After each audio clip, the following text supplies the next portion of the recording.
சம்பூர்ண சமையல். நான் வித்யா பேசுகிறேன். இன்றைக்கி சாம்பார் பண்ணுறது எப்படின்னு உங்களுக்கு சொல்லிக் கொடுக்க போகிறேன். நான் அதுக்கு தேவையான இன்க்ரீடியன்ட் எல்லாம் எடுத்து வச்சுருக்கேன்.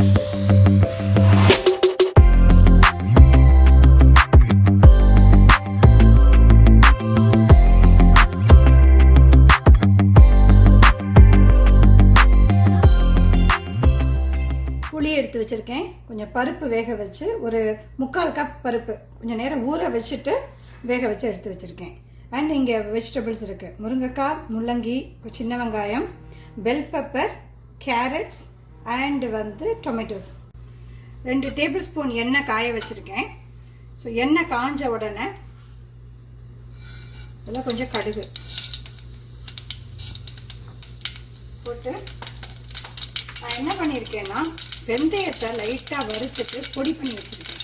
இன்ஸ்டெட் ஆஃப் வெந்தயம் முழுசாக போடுறதுக்கு பதிலாக கொஞ்சம் வெந்தய பொடி போட்டுக்கலாம்.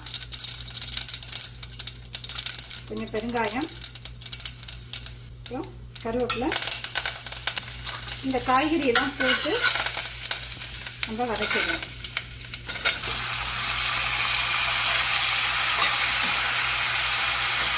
நம்ம தாளித்து கொட்டினதுக்கப்புறம் இந்த காய்கறியை போட்டு கொஞ்சம் வதக்கலாம். இதில் உள்ள தண்ணியே இருக்கிறதுனால அதுலேயே கொஞ்சம் குக் ஆகும். ஸோ 2 நிமிஷம் வெயிட் பண்ணுவோம். நான் இப்போ என்ன பண்ணியிருக்கேன்னா புளி பேஸ்ட்டில் தான் சாம்பார் பண்ண போகிறேன். இந்த ஒரு ஸ்பூன் வச்சுருக்கேன். இந்த ஸ்பூனால் ஒரு 8 ஸ்பூன் போட்டிருக்கேன் புளி பேஸ்ட்டு போட்டு கொஞ்சம் தண்ணி விட்டு கரைச்சி வச்சுருக்கேன். இதில் ஸோ பண்ணி பார்ப்போம் நம்ம எப்படி வருதுன்னு. எக்ஸ்ட்ரா புளி வேணும்னா குக் பண்ணும்போது டேஸ்ட் பண்ணி பார்த்துட்டு நம்ம ஆட் பண்ணிக்கலாம். ஸோ பருப்பும் அதே மாதிரி தான். நீங்கள் என்ன பண்ணலாம்னா கொஞ்சம் நேரம் ஊற வச்சுட்டு ப்ரெஷர் குக் பண்ணிக்கோங்க. If you don't have pressure cooker, உங்கள்கிட்ட இன்ஸ்டா பாட்லாம் இருந்ததுன்னா அதில் நீங்கள் குக் பண்ணிக்கலாம். இப்போ காய்கறி கொஞ்சம் வதங்கி இருக்கு. இப்போ என்ன பண்ணலாம்னா கொஞ்சம் தண்ணி விட்டு இதை வேக வைப்போம்.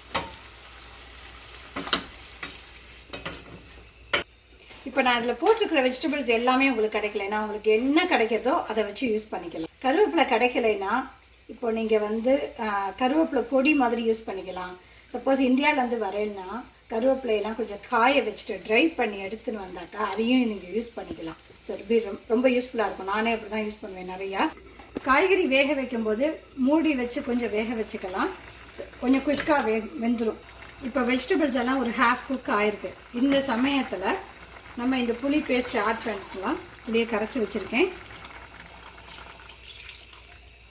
தகுந்த அளவுக்கு உப்பு, மஞ்சள் பொடி, சாம்பார் பொடி எல்லாம் சேர்க்கப்படும்.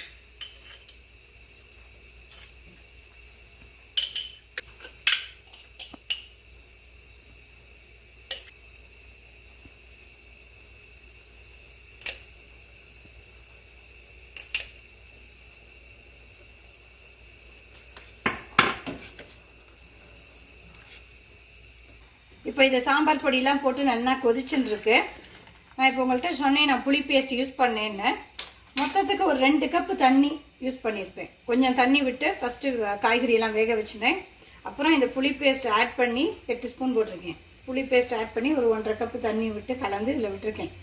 ஸோ இப்போ நல்லா கொதிக்கட்டும். கொஞ்சம் கொதிச்சதுக்கு அப்புறமா டேஸ்ட் பண்ணி பாருங்கள். வெதர் யூ நீட் மோர் புளி, சாம்பார் பொடி, உப்பு ஏதாவது வேணும்னா கொஞ்சம் கொதிக்கும் போதே டேஸ்ட் பண்ணி பார்த்துட்டு ஆட் பண்ணிக்கலாம். ஸோ கொஞ்சம் நல்லா கொதிக்கட்டும்.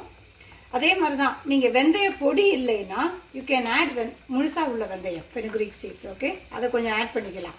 ஏன்னா அது கொஞ்சம் கசக்குமேங்கிறதுனால தான் நான் பொடி போட்டுருந்தேன். இப்போ நான் டேஸ்ட் பண்ணி பார்த்தேன், எல்லாம் கரெக்டாக இருக்குது.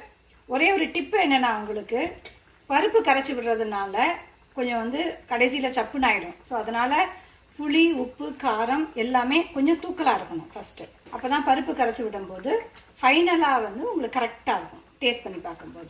இப்போ சாம்பார் நல்லா கொதிச்சாச்சு. நம்ம பொடி போட்டதுக்கப்புறம் நல்லா கொதிச்சிருத்து டேஸ்ட் பண்ணி பார்த்தேன். கொஞ்சம் 2 உப்பு மட்டும் தேவையாக இருந்தது போட்டிருக்கேன். ஸோ காய்கறி இல்லாமல் வெந்தாச்சு. இப்போ நான் பருப்பு கரைச்சி வச்சுருக்கேன். வெந்த பருப்பை கொஞ்சமாக நல்லா மசிச்சுட்டு தண்ணி விட்டு ஆட் பண்ணியிருக்கேன். ஸோ இதில் விடுவோம். ஆல்ரெடி சாம்பார் திக்காக இருக்கிறதுனால நீங்கள் அதுக்கு தகுந்த மாதிரி பருப்பு போட்டுக்கலாம். உங்களுக்கு திக்காக சாம்பார் வேணும்னா பருப்பு நிறைய ஆட் பண்ணிக்கோங்க. இப்போ அவ்வளோ திக்காக உங்களுக்கு பிடிக்காது அப்படின்னா கொஞ்சம் தண்ணி ஆட் பண்ணிக்கலாம். இப்போ பார்த்தாக்க சாம்பார் ரொம்ப திக்காக இருக்குது. ஸோ நான் கொஞ்சம் என்ன பண்ணுறேன்னா தண்ணி ஆட் பண்ண போகிறேன். பருப்பை கரைச்சி விட்டதுக்கப்புறம் கொஞ்சம் கொதிக்கட்டும். இது கொதிச்சதுக்கப்புறமா என்ன பண்ணலாம்னா கொத்தமல்லி போடுவோம். அவ்வளோதான், சாம்பார் டன். நெக்ஸ்ட் வீடியோவில் எப்போவாவது நான் உங்களுக்கு சாம்பார் பொடி எப்படி சிம்பிளாக ஆற்றுலேயே பண்ணுறதுன்னு சொல்லி கொடுக்குறேன் கண்டிப்பாக. இப்போ சாம்பார் வந்து ஒரு கொதி வந்தாச்சு. நான் அதில் கொஞ்சம் கொத்தமல்லி தூவி ஆஃப் பண்ண போகிறேன். அவ்வளோதான், சாம்பார் டன். இதுக்கு நான் என்ன பண்ணியிருக்கேன்னா வெண்டைக்காய் ஃப்ரையும் கொஞ்சம் கத்திரிக்காய் ஃப்ரையும் பண்ணியிருக்கேன். பட் இதோட பெஸ்ட்டு காம்பினேஷன் பொட்டேட்டோ ஃப்ரையும் ரொம்ப நல்லா இருக்கும். அப்படி இல்லையா உங்கள்கிட்ட வேறு எந்த காய்கறியும் இல்லை, நான் இதில் போடுற காய்கறியே எனஃபாக இருக்கும். நல்லா சாதம் போட்டு பருப்பு போட்டு அதில் நெய்யும் விட்டு இந்த சாம்பார் காய்கறியோடு போட்டு சாப்பிடுங்க, ரொம்ப நல்லாயிருக்கும். டேஸ்ட் பண்ணி பார்த்துட்டு முக்கியமாக யங்ஸ்டர்ஸ் அண்ட் பேச்சுலர்ஸ் எல்லாருமே ட்ரை பண்ணி பார்த்துட்டு எனக்கு கமெண்ட் பண்ணுங்க கண்டிப்பாக. ஓகேவா? இந்த புளி பேஸ்ட்டோட ரொம்ப நல்லா இருக்குது. தேங்க்யூ ஃபார் வாட்சிங்.